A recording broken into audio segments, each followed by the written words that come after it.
हमारा आज का लेक्चर अल्फ़ा बीटा प्रूनिंग के ऊपर होगा। हमने इससे पहले एक एल्गोरिथम मिनीमैक्स देखा जिसके अंदर हमने गेम ट्री के अंदर दो लेवल्स बना दिए, एक मैक्स प्लेयर के लिए और दूसरा मिन प्लेयर के लिए, और हमने डेप्थ सर्च वाइज इस पूरे ट्री को अपनी फेवरेबल पोजीशंस के लिए सर्च किया।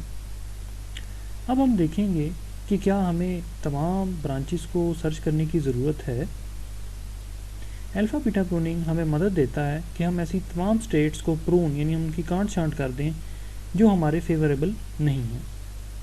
एक ऐसी पोजीशन जिसका हमें आगे कोई फ़ायदा नहीं होगा, क्यों ना हम उसको उस पूरी ब्रांच को विज़िट ही ना करें, उस नोड को विज़िट ही ना करें। तो इस तरह से हम अपने सर्च एल्गोरिथम को मज़ीद फास्ट बना सकते हैं।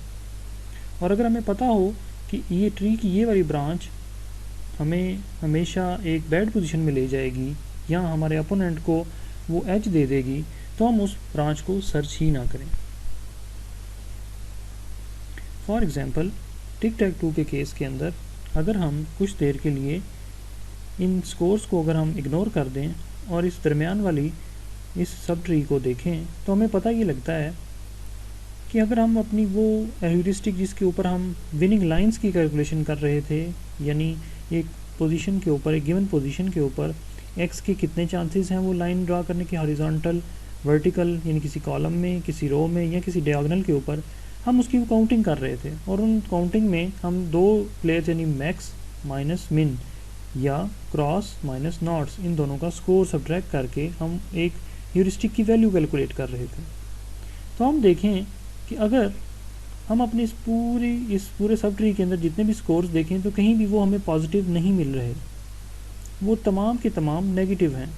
यानी अगर हम अपने स्टार्ट पोजीशन से एक्स को इधर ऑक्यूपाई करवाएं, तो हमारे पास इन 5 पोजीशंस के अंदर कहीं भी ह्यूरिस्टिक प्लस नहीं हो रही, यानी हमारे जीतने के चांसेस या हमारे उन विनिंग लाइंस को क्लेम करने के चांसेस नेगेटिव हैं या ज़ीरो हैं।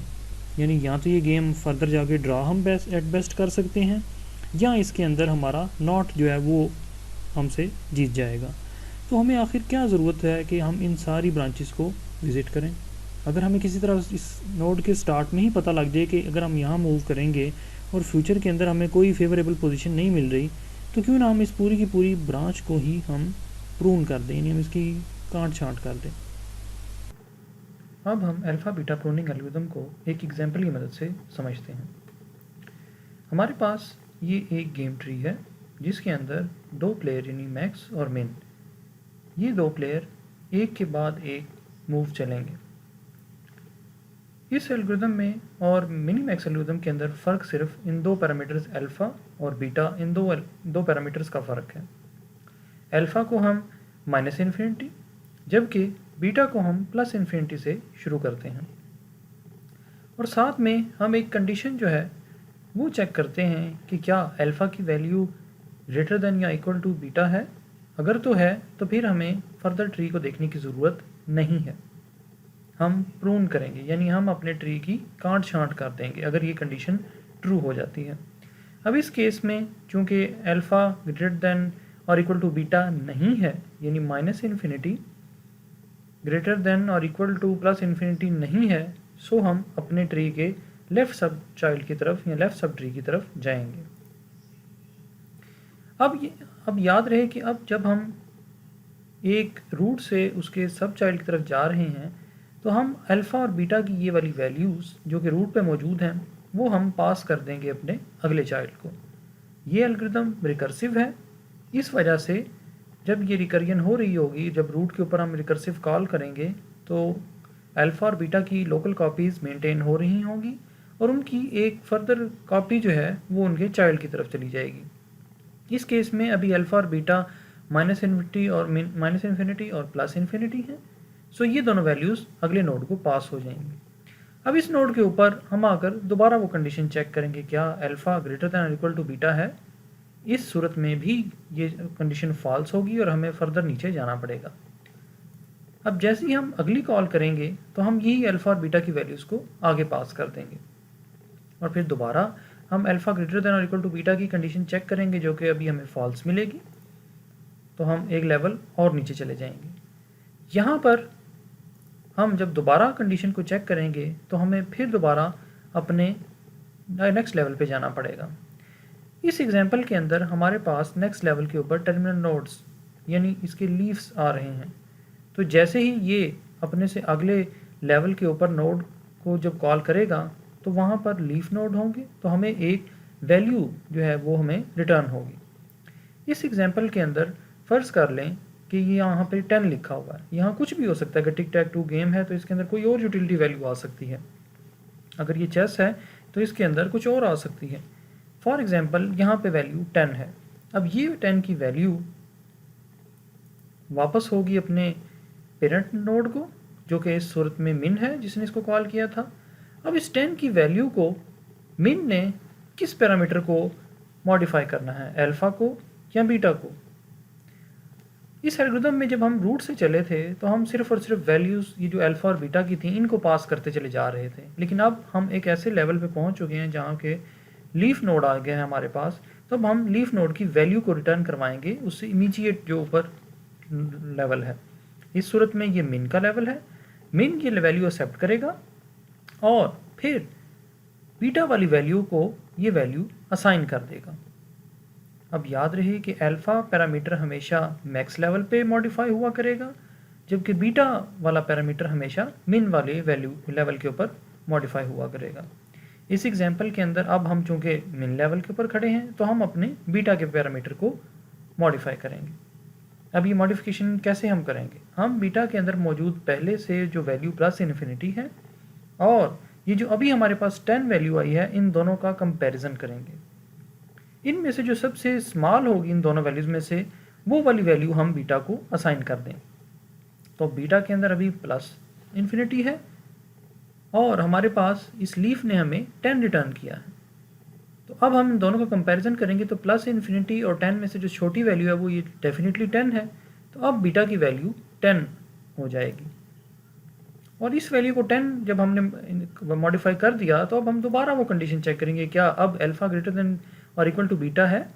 इस केस में माइनस इन्फिनिटी प्लस 10 से काफ़ी छोटा है, इसलिए ये कंडीशन फॉल्स होगी और हमें मजबूरन इसका दूसरा चाइल्ड भी देखना पड़ेगा। सो एक और रिकर्सिव कॉल होगी जो कि इस लीफ से इसकी वैल्यू को वापस मिन वाले लेवल के ऊपर लेके आएगी। अब जब ये वैल्यू 11 की रिटर्न होगी तो अब हमने यहाँ पर बीटा का पैरामीटर देखना है, क्या हम इसको दोबारा मॉडिफाई करें? तो यहाँ पर हम देखेंगे कि 11 और 10 इन दोनों में से छोटा कौन सा है? इनमें से सबसे छोटा 10 है जो कि ऑलरेडी बीटा के पास है, तो हम बीटा की वैल्यू को अब दोबारा मॉडिफाई नहीं करेंगे। और जैसे ही ये वाला नोड अपना काम कंप्लीट कर लेगा तो ये अपनी इस वैल्यू को जो कि 10 है इसको अपने पेरेंट नोड को रिटर्न कर देगा। तो यहाँ से वापस 10 जो है वो ऊपर वाले लेवल के पास चला जाएगा। अब ये चूँकि मैक्स का लेवल है तो मैक्स इस जो अभी इसको वैल्यू 10 आई है, अब इसको वो किसको असाइन करेगा, अल्फ़ा या बीटा को? तो हमने कहा कि मैक्स हमेशा अल्फ़ा को मॉडिफाई किया करेगा और मिन हमेशा बीटा वाले लेवल को मॉडिफाई किया करेगा। तो अब इस लेवल पे अगर आप देखें तो आपको दोबारा माइनस इन्फिनिटी और प्लस इन्फिनिटी की वैल्यू नज़र आ रही हैं। ऐसा क्यों है? उसकी वजह यह है कि जब रिकरियन होगी तो जो हमने अभी ट्री के नीचे वाले सारे नोड्स को देखा है, ये जो नीचे वाले नोड हैं ये सारे जैसी रिकरियन ख़त्म होगी ये सब मेमोरी से मिटा दिए जाएंगे। तो जब इनकी सिर्फ 10 की वैल्यू वापस होगी तो अल्फ़ा और बीटा की वैल्यूज़ ये वाली वापस नहीं होगी, सिर्फ ये वाली नोड की वैल्यू जो हमने फाइनल की है ये वापस होगी। तो ये 10 जब जाएगा तो अल्फ़ा और बीटा दोबारा से वैसे ही लोकल स्टोर होंगे माइनस इन्फिनिटी और प्लस इन्फिनिटी के ऊपर। तो अब अगर आप देखें तो 10 जो है इसको अब हमने अल्फ़ा के अंदर स्टोर करवाना है। हम दोबारा कंपैरिजन करेंगे क्या अल्फ़ा के अंदर पड़ी हुई वैल्यू और ये जो अभी हमारे पास आई है इनमें से अब मैक्सिमम कौन सी है। इससे पहले हम निचले लेवल के ऊपर बीटा को साइन करते थे, मिनिमम का कंपैरिजन कर रहे थे, लेकिन अब हम मैक्स वाले लेवल के ऊपर इन दोनों वैल्यू में से मैक्स का जो हमारे पास वैल्यू आएगी उसको हम अल्फ़ा को असाइन करवाएंगे। तो अब आपको इन दोनों को ये जो हमारे अल्फ़ा और बीटा पैरामीटर्स हैं इनको हमने माइनस इन्फिनिटी और प्लस इन्फिनिटी से जो इनिशलाइज़ करवाया था उसकी शायद लॉजिक भी समझ आ जाए। ये सिर्फ इसलिए किया गया था ताकि रूट के बाद जब हम नीचे जाएं तो हमारे लिए मॉडिफिकेशन आसान हो। तो इस केस में क्योंकि हमारे पास 10 है, इसको जब हम कंपैरिजन माइनस इन्फिनिटी से करेंगे तो डेफिनेटली माइनस इन्फिनिटी सबसे छोटा नंबर है और 10 उससे काफ़ी बड़ा नंबर है, तो हम इस बड़े वाले नंबर को अल्फ़ा को असाइन करवा देंगे। तो ये हमने अल्फ़ा को इसकी वैल्यू 10 असाइन करवा दी और बीटा को हमने मॉडिफाई नहीं किया क्योंकि इस वक्त हम मैक्स लेवल पे हैं और मैक्स सिर्फ और सिर्फ अल्फ़ा को मॉडिफाई कर सकता है। अब हम दोबारा वो कंडीशन चेक करेंगे कि क्या अभी जो हमने मॉडिफिकेशन की है इसके नतीजे में अल्फ़ा ग्रेटर देन और इक्वल टू बीटा तो नहीं हो गया। तो हम देखते हैं कि 10 is much much smaller than plus infinity. So हम अपने अगली जो चाइल्ड हैं उनको भी एक्सप्लोर करेंगे। तो इस केस में अब आप देखें तो अब हम जब हम ट्री के नीचे जाते हैं तो हम अपनी अल्फ़ा और बीटा की वैल्यूज़ को नीचे पास करते हैं, लेकिन जब हम नीचे से ऊपर आते हैं तो हम अल्फ़ा और बीटा की वैल्यू नहीं बल्कि नोड के अंदर मौजूद वैल्यू उसको पास करते हैं। तो अब हम चूँकि ऊपर से नीचे जा रहे हैं तो हम इस अल्फ़ा और बीटा की वैल्यू को निचले नोड को पास कर देंगे। अब ये नोड दोबारा अपना वो कंडीशन चेक करेगा कि क्या मुझे फर्दर जाने की ज़रूरत है नीचे। तो इस कंडीशन में दोबारा हमें ये कंडीशन फॉल्स होगी जिसकी वजह से हमें ये दोबारा नीचे जाना पड़ेगा। और चलते चलते जब हम अपने लीफ नोड के पास पहुँचेंगे तो लीफ नोड हमें 9 की वैल्यू रिटर्न कर देगा। अब हम इस लेवल के ऊपर कौन सा पैरामीटर मॉडिफाई करेंगे, अल्फ़ा या बीटा? तो अब हम चूँकि मिन के ऊपर हैं तो हम अपने बीटा वाले पैरामीटर को मॉडिफाई करेंगे। हम कंपैरिजन करेंगे कि इसके अंदर मौजूद जो पहले से वैल्यू है प्लस इन्फिनिटी और 9, इन दोनों में से छोटी कौन सी है।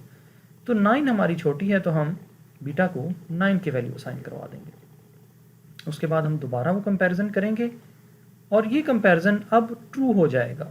क्यों? क्योंकि अल्फ़ा में 10 है और बीटा में 9 है, तो 10 इज़ ग्रेटर देन 9, तो हमारी कंडीशन ट्रू हो जाएगी। अब हम इस चाइल्ड को विज़िट नहीं करेंगे, तो हम इस ब्रांच को प्रून यानी हमें ज़रूरत नहीं है इस ब्रांच में जाने की, हम इसको इसकी काट छांट कर देंगे। अब ये जो वैल्यू हम नेक्स्ट स्टेप में हमारे पास इस वक्त जो नोड के अंदर 9 है, इसी को हम वापस ऊपर रिटर्न कर देंगे। अब जब ये 9 की वैल्यू रिटर्न होगी तो मैक्स ने अल्फ़ा और बीटा में से अल्फ़ा वाले पैरामीटर को मॉडिफाई करना है। वो देखेगा कि जो वैल्यू मुझे अभी वापस हो रही है 9 और जो मेरे पास ऑलरेडी है 10, इन दोनों में से मैक्सिमम कौन सी है। तो मैक्सिमम ऑलरेडी उसके पास है, सो वो इस वैल्यू को इग्नोर कर देगा और इस 10 को अपने से एक लेवल ऊपर अपने पेरेंट को वापस कर देगा। तो यहाँ पर इस नोड के अंदर ये 10 की वैल्यू निचले लेवल से रिटर्न हो चुकी होगी। अब आप इस लेवल पे खड़े होकर कौन से पैरामीटर को मॉडिफाई करेंगे? आप बीटा वाले पैरामीटर को करेंगे। तो बीटा वाले पैरामीटर को मॉडिफाई करने का तरीकाकार क्या है कि आप पहले से इसमें मौजूद वैल्यू का कंपैरिजन इस नई वैल्यू से करते हैं और इनमें से जो मिनिमम है वो बीटा को असाइन कर देते हैं। तो अब हमने 10 को असाइन बीटा को कर दिया। क्यों? क्योंकि ये प्लस इन्फिनिटी बहुत बड़ा नंबर है और 10 उससे काफ़ी छोटा है, तो इन दोनों का कंपैरिजन करें तो 10 की वैल्यू स्मॉल है, तो हम बीटा को 10 असाइन कर देंगे। जैसे ही हमने ये असाइन किया हम फिर दोबारा चेक करेंगे क्या ये कंडीशन ट्रू तो नहीं है। इस सूरत में ये ट्रू नहीं है तो हम फर्दर अपनी ट्री की दूसरी ब्रांच में जाएंगे और जाते हुए हम अल्फ़ा और बीटा की वैल्यूज़ जो हैं वो पास कर देंगे, क्योंकि अब हम ऊपर से नीचे आ रहे हैं। अब जब हमने वैल्यूज़ को पास किया तो हम दोबारा कंपैरिजन करेंगे, क्या हमें फ़र्दर नीचे जाने की ज़रूरत है। इस सूरत में हमें जाने की ज़रूरत पड़ेगी। हम फर्दर नीचे जाएंगे और ये वैल्यूज़ पास करेंगे, दोबारा चेक करेंगे और फिर यहाँ तक कि हम अपने एक लीफ नोड पे चले जाएंगे। उसके अंदर कोई भी वैल्यू हो सकती है। इस एग्जाम्पल के अंदर फ़र्ज़ करें उसके अंदर 14 है। तो जब 14 रिटर्न होगा तो अब मिन वाले ने कौन से पैरामीटर को इस लेवल पे मॉडिफाई करना है? उसने बीटा वाले पैरामीटर को मॉडिफाई करना है। तो 10 और 14 दोनों में से स्मॉलर कौन है? वो 10 है जो कि उसके पास ऑलरेडी है, सो वो इस 14 को इग्नोर कर देगा और बीटा की वैल्यू को 10 ही रहने देगा। अब हम दोबारा अपने अल्फ़ा और बीटा पैरामीटर्स की वैल्यू के ऊपर ये कंडीशन चेक करेंगे और फिर हम अपने दूसरे चाइल्ड नोड को विजिट करेंगे। यहाँ से हमें 15 वापस मिलेगा। उसके ऊपर दोबारा उसको चॉइस करनी है कि बीटा के अंदर क्या वो मॉडिफिकेशन करे या ना करे। तो इस सूरत में वो मॉडिफिकेशन नहीं करेगा क्योंकि उसके पास ऑलरेडी 10 जो वैल्यू पड़ी है वो स्मॉल है 15 से। तो अब उसके पास जो इस वक्त वैल्यू करंट नोड में पड़ी हुई है वो इन दोनों चाइल्ड का मिनिमम ऑलरेडी हमने 14 इसमें पिछले स्टेप पे रखवा लिया था। अब ये वाली 14 की वैल्यू इससे एक नोड ऊपर वापस हो जाएगी। अब वहाँ पर अब कौन सा पैरामीटर मॉडिफाई होगा, उसके अंदर मैक्स वाला पैरामीटर मॉडिफाई होगा। तो मैक्स के अंदर -∞ और 14 में से सबसे बड़ा नंबर वो 14 है, इस सूरत में वो रखा जाएगा और उसके बाद कंडीशन को दोबारा चेक किया जाएगा। इस सूरत में ये कंडीशन ट्रू हो जाएगी। क्यों? क्योंकि alpha is greater than beta, यानी 14 इज़ ग्रेटर देन 10, तो कंडीशन ट्रू होगी। और हम अब नीचे वाला जो ब्रांच है उसको विजिट नहीं करेंगे, हम इसको प्रूव कर देंगे कि अब हमें ज़रूरत नहीं है, और हम इसी 14 को रिटर्न कर देंगे ऊपर वाले लेवल के ऊपर। यहाँ पे चूँकि मिन की बारी है, तो मिन देखेगा कि जो मेरे पास 14 आ रहा है, क्या मैं उसको अपने बीटा के अंदर पड़ी वैल्यू के साथ कंपेयर करूँ तो क्या मैं चेंज कर सकता हूँ? तो 10 इज़ ऑलरेडी स्मॉलर देन 14, तो बीटा इसको मॉडिफाई नहीं करेगा और वो 10 ही रहने देगा, और ये 14 जो है ये डिस्कार्ड हो जाएगा। अब जब हम इस लेवल से वापस ऊपर जाएंगे तो हम ये 10 वाली वैल्यू जो इन दोनों नोड्स की जो मिनिमम वैल्यू थी उसको वापस कर रहे हैं ऊपर। अब जब हम इधर वापस आएंगे तो हमें अब एक अल्फ़ा या बीटा में से किसी एक पैरामीटर को मॉडिफाई करना है, तो हमने यहाँ पे अल्फ़ा को मॉडिफाई कर दिया है। क्यों? क्योंकि -∞ इज़ मच लेस देन 10, तो हम इन दोनों का कंपैरिजन करते हुए -∞ और +10 में से जो सबसे बड़ा नंबर है जो कि 10 है उसे अल्फ़ा को असाइन करेंगे, और साथ ही वो condition alpha greater than beta वाली चेक करेंगे, जो कि इस सूरत में भी फॉल्स होगी तो हमें नीचे जाना पड़ेगा। नीचे जाते हुए हम अल्फ़ा और बीटा की वैल्यूज़ को पास करते चले जाएंगे, वहाँ जाके दोबारा कंडीशन चेक करेंगे, फिर दोबारा नीचे पास करेंगे इन पैरामीटर्स को, और ये करते चले जाएंगे यहाँ तक कि हमारे पास लीफ नोड नहीं आ जाता। जैसे ही लीफ नोड आएगा वो हमें अपनी वैल्यू रिटर्न करेगा। अब हम इस 5 को कहाँ रखवाएं, अल्फ़ा में या बीटा में? तो चूँकि लेवल हमारे पास ये मिन का है तो हम यहाँ पर बीटा के अंदर इसको रखवा देंगे, और फिर हम चेक करेंगे क्या ये कंडीशन ट्रू है। वो ट्रू नहीं है तो फिर हमें इसका, बल्कि सॉरी वो ट्रू है, यहाँ पर अल्फ़ा इज़ ग्रेटर देन और इक्वल टू बीटा, यानी अल्फ़ा के अंदर 10 आ चुका है और बीटा के अंदर अभी हमने 5 रखा है, तो 10 इज़ ग्रेटर देन 5। सो हम इस ब्रांच को भी विजिट नहीं करेंगे और हम इस 5 को ऊपर वापस कर देंगे। अब ये 5 क्योंकि मैक्स की बारी है तो मैक्स कंपेयर करेगा क्या 10 और 5 में से सबसे बड़ा नंबर कौन सा है, तो वो ऑलरेडी उसके पास 5 मौजूद है तो वो मॉडिफिकेशन नहीं करेगा। यहाँ पर हम फिर दोबारा कंडीशन चेक करेंगे और कंडीशन फॉल्स होने की शक्ल में हम नीचे अगले लेवल के ऊपर आ जाएंगे। यहाँ पे हम दोबारा कॉल करेंगे, कंडीशन चेक करेंगे और फिर रूट से हम लीफ नोड पे हमारे पास जो वैल्यू आ चुकी होगी उसको हम वापस ऊपर वाले लेवल को रिटर्न करेंगे, और इस 4 को हम मिन के अंदर, यानी मिन के पैरामीटर बीटा के अंदर हम रखवाएंगे। यहाँ पर हम कंडीशन चेक करेंगे तो कंडीशन ट्रू हो चुकी होगी। क्यों? क्योंकि 10 इज़ ग्रेटर देन 4, तो हम इस निचली ब्रांच को प्रूव कर देंगे, और इस 4 को जो कि हमारे पास अभी हमारे पास आया है इसको हम ऊपर वाले लेवल को रिटर्न कर देंगे। अब जब हम 4 को रिटर्न करेंगे तो वो ऊपर वाला लेवल मैक्स का है, तो मैक्स के अंदर ऑलरेडी 10 पड़ा हुआ है, और उसको जब ये 4 मिलेगा तो वो कहेगा कि मेरे पास ऑलरेडी बड़ा है 10 पड़ा हुआ है, तो वो इस 4 को इग्नोर कर देगा और इस 5 को वो अपने से ऊपर वाले नोड को रिटर्न कर देगा। अब अगर आप वैसे भी इस एल्गोरिथम की वर्किंग को देखें तो आपको पता लगेगा कि ये मिन मैक्स एल्गोरिथम ही है। अगर आप देखें कि आपके पास ही 10 और 11 में से मिनिमम 10 है, इधर 9 और दूसरे नोड को तो आपने विजिट ही नहीं किया तो ये 9 आया, लेकिन इससे एक ऊपर लेवल मैक्स की बारी थी तो आपने 10 और 9 में से मैक्सिमम को लिया, तो अल्टीमेटली आपके यहाँ पर इस लेवल के ऊपर सबसे मैक्सिमम वैल्यू होगी। तो इस केस में जो अभी हम देख रहे हैं 5 और 4 वाला, तो यहाँ पे 5 आ चुका हुआ है और ये वाली ब्रांच हमने अभी रिसेंटली प्रूव की है। तो अब हम देखते हैं कि जब 5 रिटर्न होगा अपने से ऊपर तो उधर कौन से वाला पैरामीटर मॉडिफाई होगा, उधर मिन वाला यानी बीटा वाला पैरामीटर मॉडिफाई होगा। तो बीटा की मॉडिफिकेशन के बाद फिर कंडीशन जब दोबारा चेक होगी तो अब 10 is greater than 5 condition true है, तो अब हम प्रूव कर देंगे। हम अपना ये पूरे का पूरा जो राइट सब ट्री है इस पूरे के पूरे को प्रूव कर देंगे, यानी अब हमें इनको विजिट करने की ज़रूरत नहीं है। और अब हम इस 5 को ही वापस करेंगे जब अपने नोड को, रूट नोड को जो कि मैक्स का है, तो वो देखेगा कि उसके पास ऑलरेडी 10 है और ये जो 5 उसके पास आ रहा है ये स्मॉलर है, तो इस 5 को डिस्कार्ड करेगा और अल्फ़ा को 10 ही रखेगा। तो अब जब ये सारा कुछ हो चुका होगा तो उसके पास मैक्स प्लेयर के पास सब मूव्स का रिकॉर्ड आ चुका होगा कि अगर वो इन दोनों ब्रांचेस में से जो कि बिल्कुल गेम के स्टार्ट में थी 10 और 5, वो ऐसी कौन सी ब्रांच में जाके मूव करे, तो डेफिनेटली उसने अपने आप को मैक्सिमाइज़ करना है, तो वो इन दोनों ब्रांचेस में से जो मैक्सिमम वैल्यू 10 है वो इस वाली मूव को प्रेफर करेगा। तो गेम के अंदर वो इस मैक्स मूव के ये सारी कैलकुलेशंस करने के बाद वो इस वाली तरफ वाली मूव चलेगा, क्योंकि उसको इसमें यहाँ से मैक्स स्कोर मिल रहा है। अब अगर आप अल्फ़ा और बीटा की जो कंडीशन स्टार्ट में हमने देखी थी, अल्फ़ा ग्रेटर दैन बीटा, उसके मीनिंग को अंडरस्टैंड करें तो आपको समझ आ चुकी होगी कि अल्फ़ा हमेशा मैक्स के पास है, तो मैक्स अपने इस अल्फ़ा को मैक्सिमाइज़ करने की कोशिश करेगा, और बीटा जो है वो मिन के पास है, तो बीटा को वो मिनिमम करने की कोशिश करेगा। और जहाँ पे हमें अल्फ़ा की वैल्यू बीटा से ग्रेटर मिल जाएगी, इसका मतलब है कि हम ऑलरेडी विनिंग पोजीशन के अंदर हैं। क्यों? क्योंकि हमने देखा कि ये जीरो सम गेम है। एक खिलाड़ी कोशिश करेगा कि मेरा स्कोर मैक्सिमम हो, दूसरा उसको मिनिमम करने की कोशिश करेगा।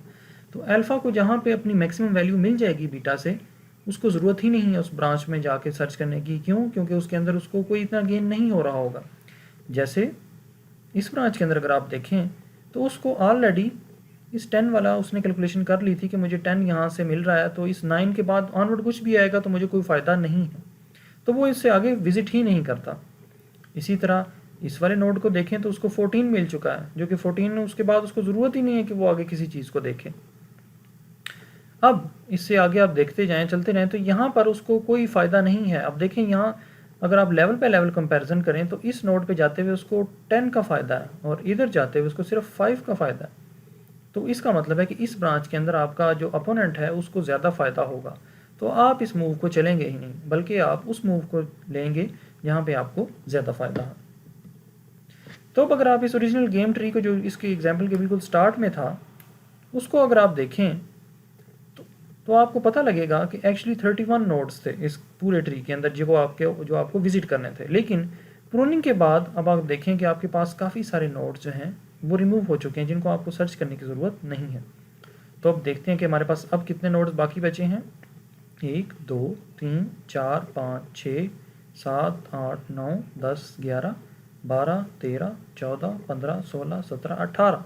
तो अब हमने 31 की बजाय जस्ट 18 नोड्स को एक्सप्लोर किया है। अब डेफिनेटली ये मिन मैक्स एल्गोरिथम की निस्बत फास्ट है। क्यों? क्योंकि हमने पूरे गेम ट्री की बजाय हमने जस्ट उसका हाफ कंपैरिजन, रफली हाफ को हमने कंसीडर किया, तो हमें कम टाइम में हम ज़्यादा डेप्थ तक जाके सर्च कर सकते हैं। तो अब आप देखें कि कुछ जगहों पर जस्ट एक नोड जो है वो प्रून हुआ है, कुछ जगहों पर एक पोर्शन जो है वो उस ट्री का एक राइट सब ट्री जो है उसका जो 2 नोड्स थे इसके वो प्रून हुए, और इस तरफ पूरे का पूरा राइट सब ट्री ही हमने प्रून कर दिया है। तो ये टेक्निक काफ़ी अच्छा काम करती है अगर आपके ये लीफ नोड्स जो हैं इनके अंदर आपको अच्छी वैल्यू स्टार्ट में ही मिलना शुरू हो जाएं। यानी आपको यहाँ स्टार्ट में 10 और 11 मिले, उसके बाद जैसे ही 9 मिला आपने उसको प्रून कर दिया, फिर 14 15 दोबारा मिल गए। तो अगर आपको गेम के स्टार्ट में ही अच्छी वैल्यूज़ मिल जाती हैं जो मैक्सिमम प्लेयर के लिए अच्छी हैं, तो फिर तो आपको ये टेक्निक काफ़ी फ़ायदा देगी। लेकिन अगर ये कुछ इस तरह से होता कि यहाँ पे शुरू में स्मॉल वैल्यूज़ आ रही होती और बिल्कुल आखिर में जाके बड़ी वैल्यूज़ आती, तो फिर आपको ये पूरे का पूरा ट्री सर्च करना पड़ना था, बिल्कुल वैसे ही जैसे मिनीमैक्स एल्गोरिथम करता है। तो उस सूरत में ये हमें कोई फ़ायदा ना देता। तो ये जो ऑर्डरिंग है इसके लीफ नोड्स की, जो इनके ऊपर ह्यूरिस्टिक वैल्यूज़ या यूटिलिटी वैल्यूज़, इस केस में यूटिलिटी वैल्यूज़ होंगी। क्यों? क्योंकि हम इस वक्त लीफ नोड्स के ऊपर हैं। तो यूटिलिटी वैल्यूज़ जो हैं उनका ऑर्डर का काफ़ी दारोमदार है इस एल्गोरिथम के सक्सेसफुल होने में। तो ये था हमारा अल्फ़ा बीटा प्रूनिंग एल्गोरिथम। इसको अगर हम क्विकली अगर रिव्यू करें तो हमारे पास 2 पैरामीटर्स अल्फ़ा और बीटा हैं। ये दोनों ये जब एल्गोरिथम स्टार्ट होगा तो अल्फ़ा जो है वो मैक्सिमम के पास होगा और बीटा जो है वो मिनिमम के ऊपर होगा, मिनिमम के पास होगा। तो मैक्सिमम जब अपने लेवल पे होगा तो वो हमेशा वैल्यूज़ जो उसको मिल रही होंगी नीचे से वो उनको अल्फ़ा में रखेगा, जबकि जो मिन वाला है वो अपनी वैल्यूज़ जो हैं वो बीटा वाले पैरामीटर के अंदर रखेगा। और जैसे ही ये वो मॉडिफिकेशन करेगा उसके बाद वो कंडीशन चेक करेगा क्या अल्फ़ा ग्रेटर दैन और इक्वल टू बीटा है। अगर तो है तो वो प्रून कर देगा, अदरवाइज वो फिर फर्दर डीप डाउन जाके सर्चिंग करके आएगा। तो आप इस एनिमेशन को, इस एग्जाम्पल को दोबारा चलाएं और वेरीफाई करें कि क्या आप इस एल्गोरिथम को अंडरस्टैंड कर पाए हैं। ये जस्ट मिनीमैक्स एल्गोरिथम ही की तरह है और सिर्फ अल्फ़ा और बीटा का इजाफा किया गया है।